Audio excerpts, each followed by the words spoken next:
Good morning, everybody. Much better mood this morning. It is dry outside. Got out here a little early today. Took me about 5 minutes to sweep up. There wasn't a whole lot of stuff. Let's get started. Got my microphones working today. Picked up some microphones off of Amazon. And today will be the first time testing them out, so hopefully they work pretty good. Right now I'm just gonna get a little warmed up, let it get a little bit brighter, and then I'll start getting into it.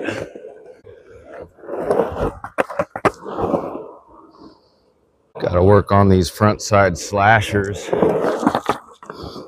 Still having that same issue of trying to straighten my back out when I get to the top of the transition. Need to remember to stay crunched over. That was better. Didn't hit the coping on that one. Ooh. All right. Got some coping on that one. See if I can hit a backside 50-50.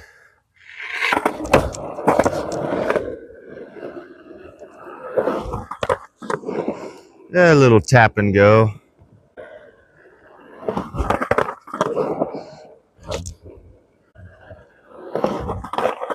There we go. Try a little more speed. I find myself, when I hit these 50-50s, I find myself inside of the ramp. I've seen a lot of people who are able to do them quite some distance and stay inside of the ramp. But then I see some people who they get up on top of the coping and get all the way across. So I've been trying to figure out how to transition my body from being inside of the ramp to getting on top of the coping.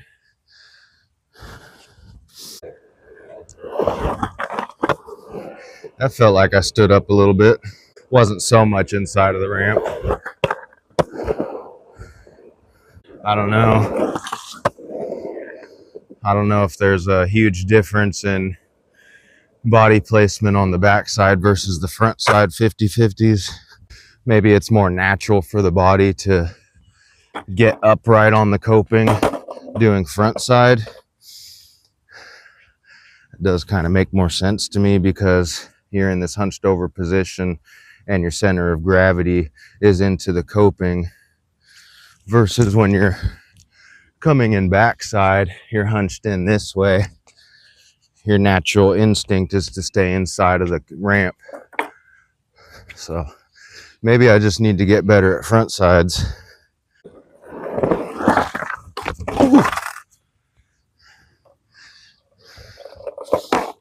I don't know what my deal is. It's like I lose all skater intuition whenever I hit these front sides.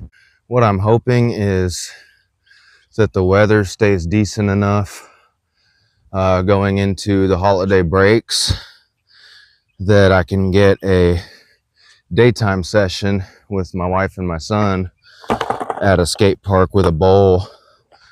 The closest one to me is probably LBJ Skate Park in San Antonio. That one has a pretty decent bowl. It's not a very flowy bowl. It's kind of widened out, but you can definitely get some practice on your front sides and run a few lines on there. The next closest one would be in New Braunfels, Jaws Skate Park, which is probably the best skate park we have in this area of Texas. Whew. There I go, not paying attention.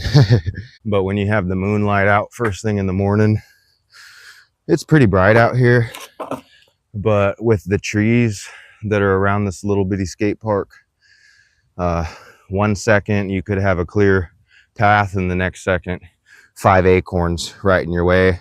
So I like to skate this little area by the quarter with the flashlights first, just so I can at least see if there's anything gonna block my way. And then as it gets a little bit brighter, I'll move on to the the stair, the little slappy box, and the rest of the flat ground.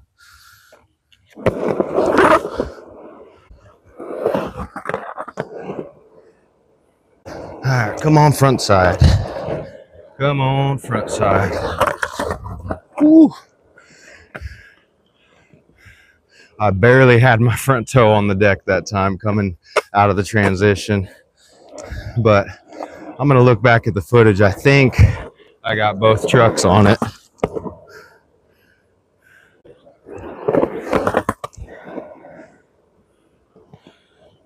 Going wider seems to feel a lot more natural on those front sides. So let me try and get a 50-50 going a little wider. Oh, that was so close. A little more speed. I think that was it. I didn't hear the...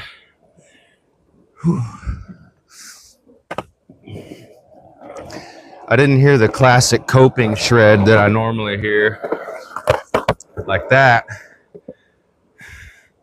But I think that last one was pretty decent. Wider is definitely more comfortable in these front sides. And that one I was almost standing vertical. Oh.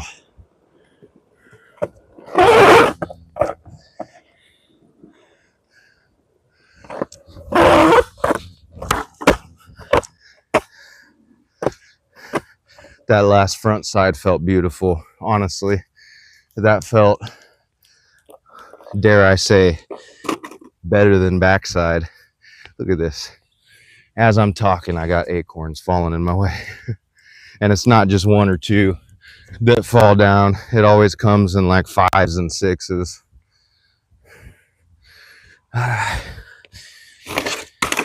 Whew.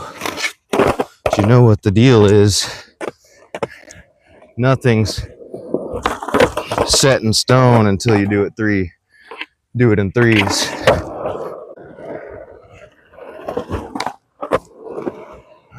Come on. I gotta hit that front side at least 2 more times before I can move on. I'm determined.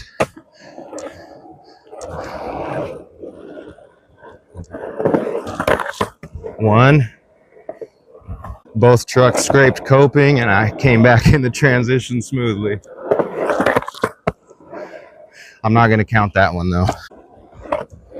Maybe not. Oh, I didn't think I was going fast enough on that one, but I got it. That was 3.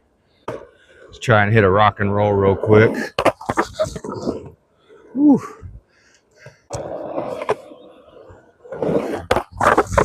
That was a little bit better. Arms flailing like I'm a wacky inflatable guy. Let's get one more of those and then move on to something different. That one felt a little better, but this back arm almost popped out of the socket with that flailing.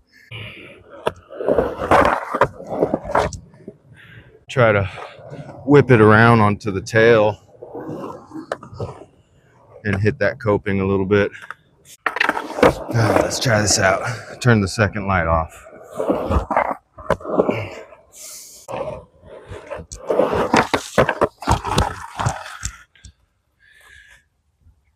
Trucks went over the coping.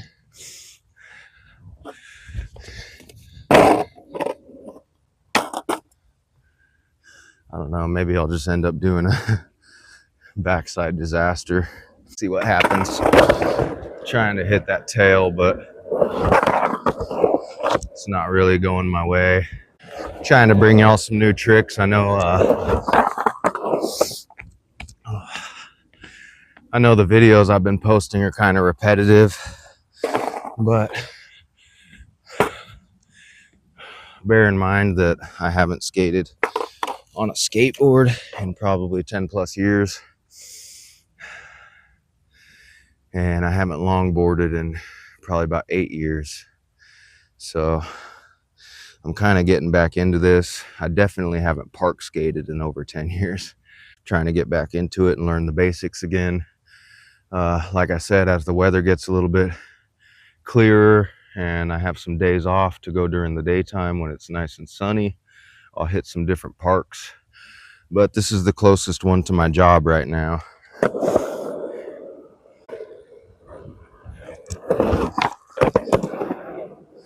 So as I move on to the bigger parks, I'm definitely going to be getting a little more creative. For those of you that don't know, about two and a half months ago, I fractured my left radial head in my elbow, and I was stuck in this position. I could not physically straighten my arm. There was some popping and grinding going on in it, so they splint casted it in this position, held it like that for about 2 weeks before I took it off and started working on some stretching.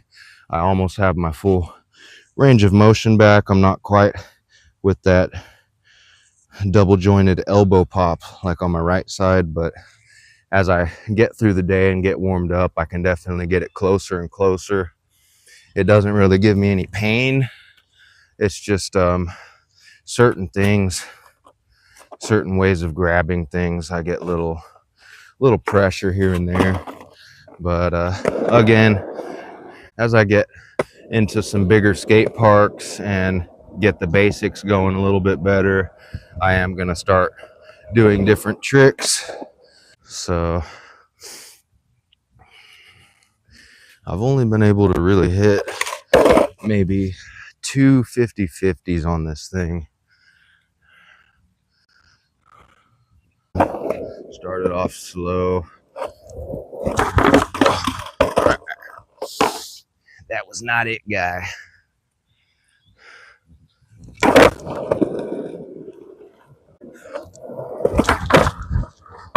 Oh, I feel like that was so close, but the wheels just went right over it.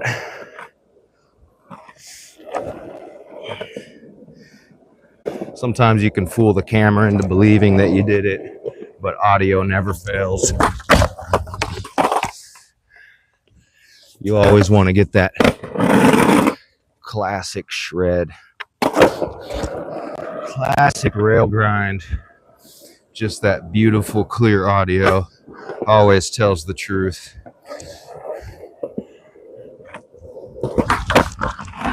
Oh, that was it. And then I went too heel heavy.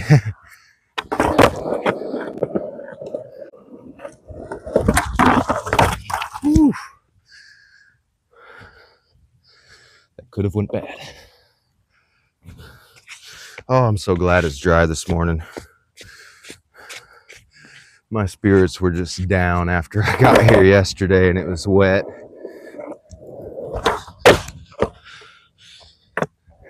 I'm going to count that. The heel touched the ground, but I still rolled away.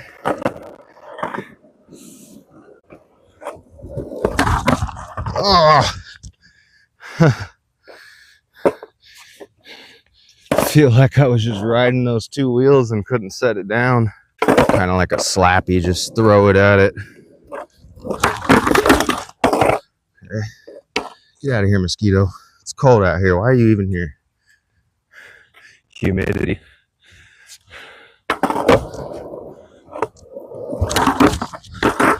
I was so worried it was going to be wet this morning because it's like 90% humidity out. It was definitely foggy over this little lake.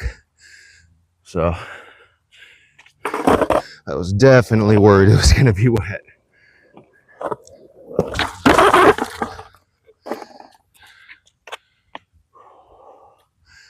Switch it up for a second.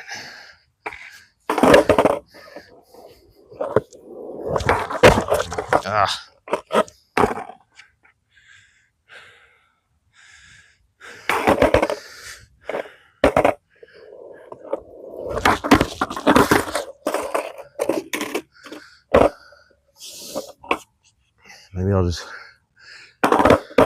get some practice in on an approach. That board did not go where I tried to throw it.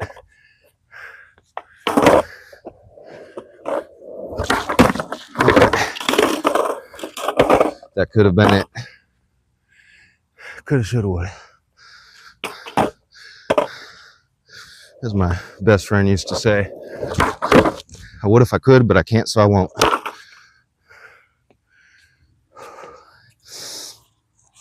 I tried a couple approaches,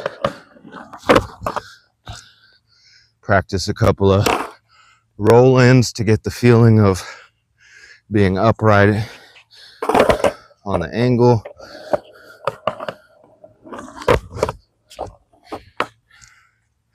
Try a little faster this time.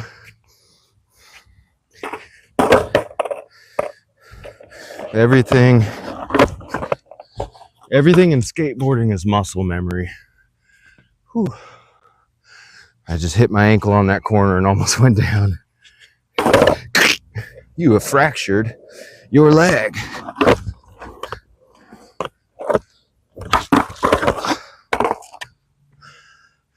So when y'all see me doing this, riding on top of the box and just edging into that corner, it's not because I'm trying to fake the footage that I landed a 50-50. It's that I'm trying to get the muscle memory down of being on top of the angle iron, keeping my balance through the slide and coming out of it. Sometimes you have to break a trick down into steps. Do your approach, practice just ollieing up and getting an axle stall. Come with a little more speed into the axle stall and then come up here. See, I didn't follow my muscle memory on that one. Come up here and just roll into the angle. Get that sound, get that feeling in your bones and your muscles. Lock it in. That way, when you go to try the real deal, you already have the feeling in there. You don't necessarily need to change anything about the trick. You just need to, like Peter Pan, remember how to fly. Get that happy feeling that your body feels when you're shredding it. And try and emulate that into landing the trick.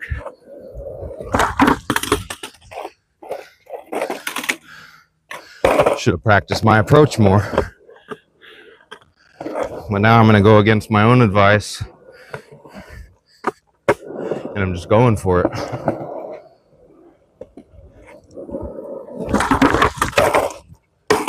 Almost costed me a tailbone. But almost never paid the bills. Oh, that was so close. I feel like I got on it for just a second and then popped the wheels over. All right. Let me try it a couple more times and then I'm gonna see what time it is and then move on. Oh, come on. A couple more tries. I got this. You got this. Channel the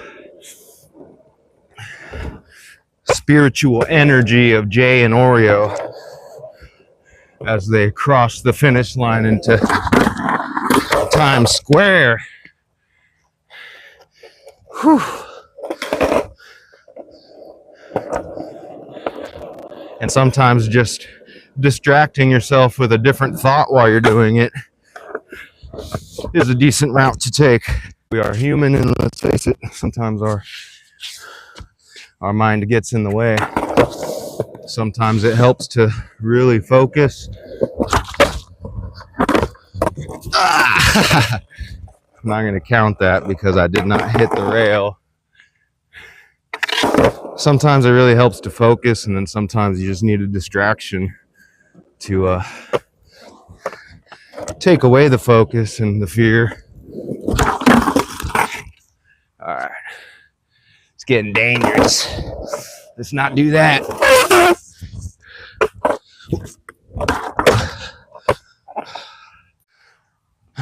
want to hit this little bank right here. Ooh. Sketch 5,000.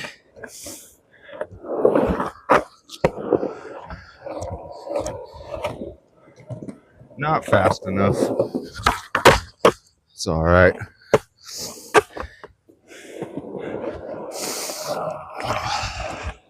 Sorry about all my hard, heavy breathing.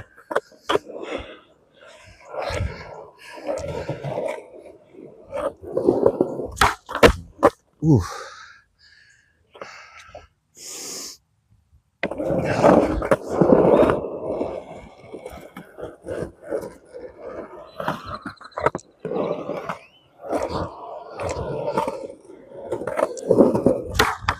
There we go.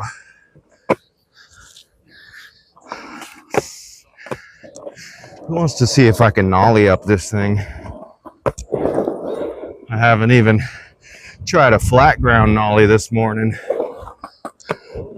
But sometimes miracles happen. Oh, that was so close. Whew.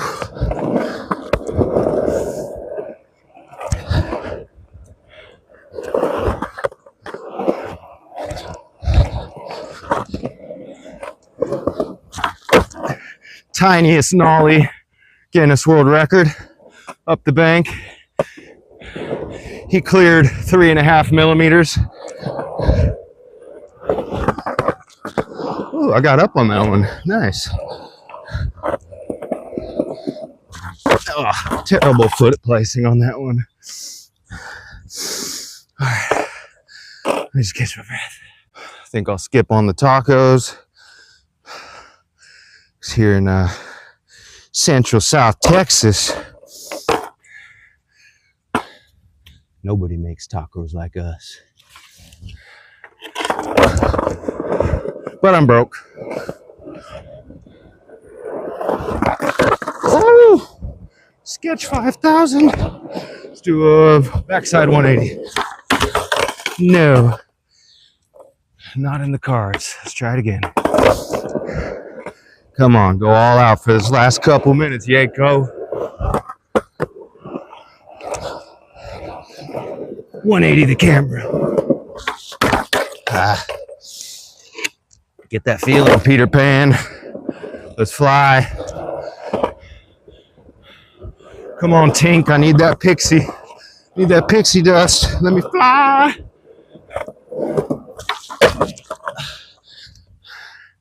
I'll count that.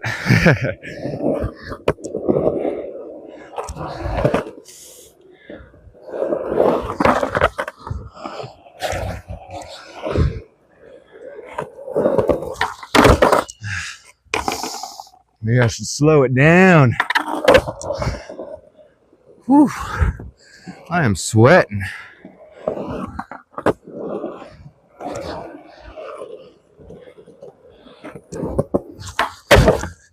Slow. Did he even get air on that one? Only the camera knows. Come on, front side.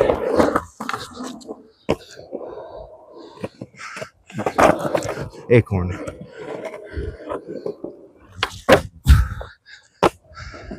What was that? Ah, my legs are giving out.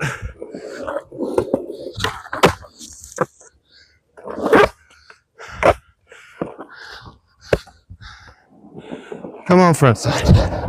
I don't even know if the camera sees it from here, but we're gonna go for it. It's not always about cameras and flashing lights.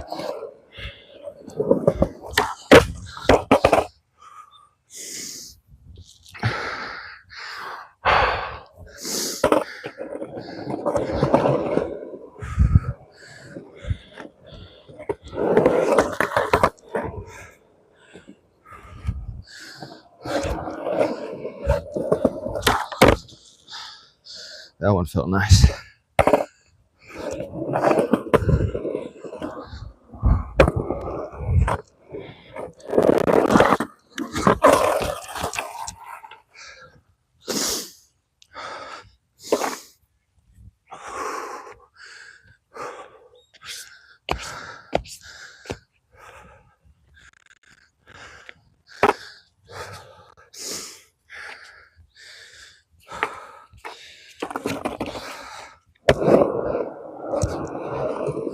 get that ollie again.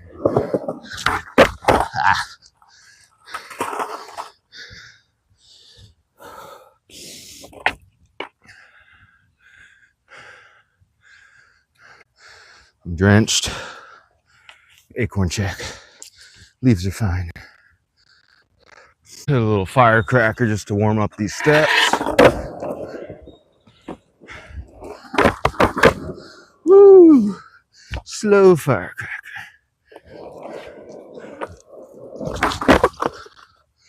Ah, stubbing my toe.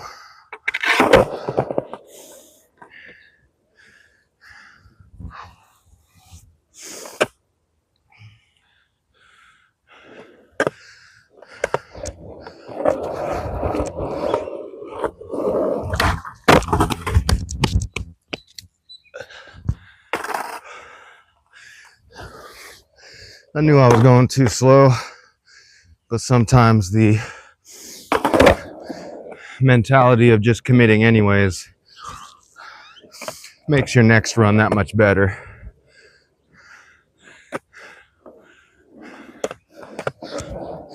Let's ollie these stairs.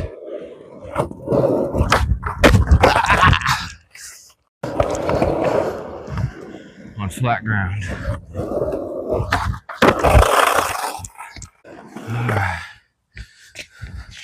Come on, yake. Big yake. Yake dog. Yake bake. Yako bako. Here we go. 3-stair ollie. Tic tac. Is what hit the ground first. Don't you just love these serene, peaceful mornings?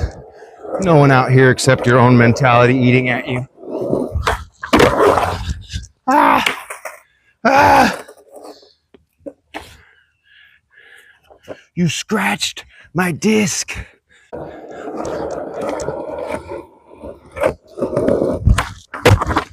Come on, Jacob. What are you doing, pal? You know how to do this. Just an ollie.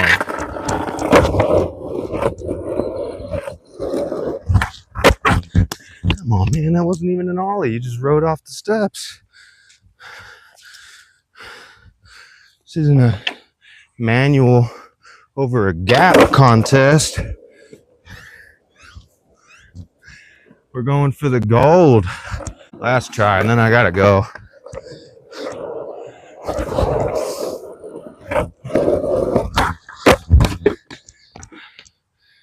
All right. So maybe I didn't land the ollie down the 3-step on this video.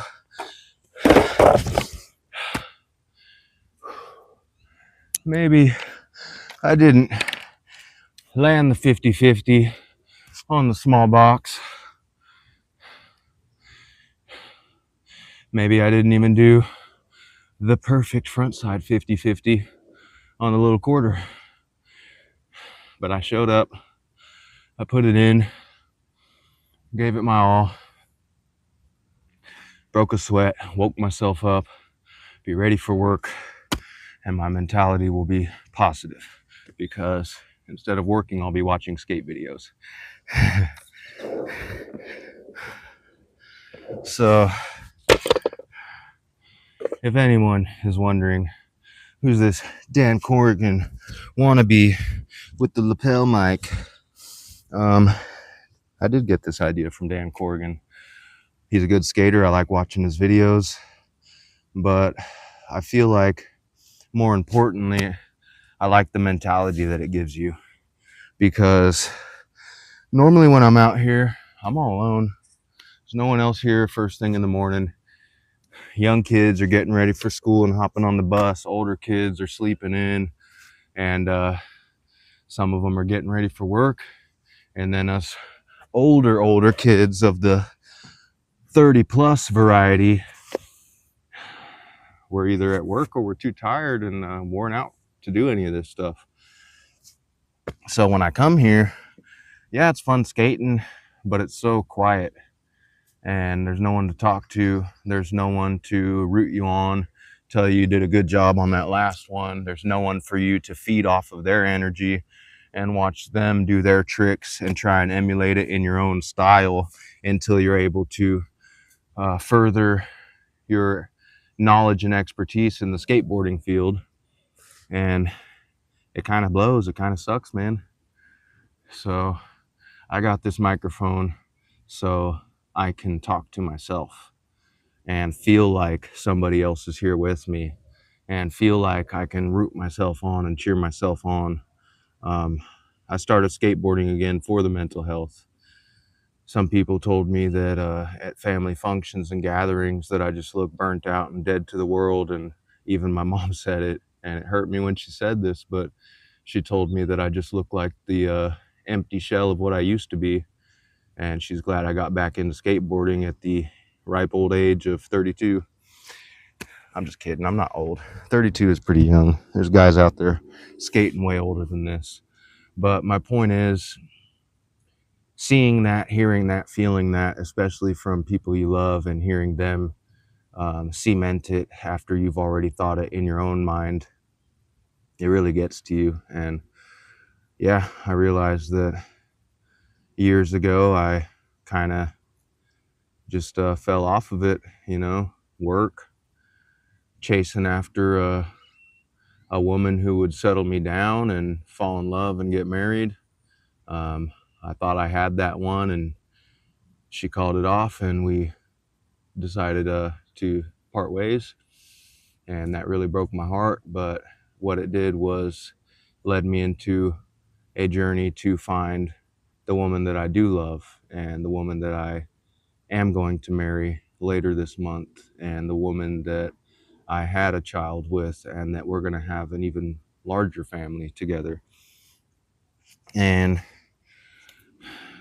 chasing all of those things is all fine and dandy, and you want to find love, and you want to find stability, and you want to find something that also makes you happy at the end of the day, that you can take as a hobby or a sport or something that is yours. I have a lot of things with my son and my wife that we love to do, and it makes me happy, and I find joy in it.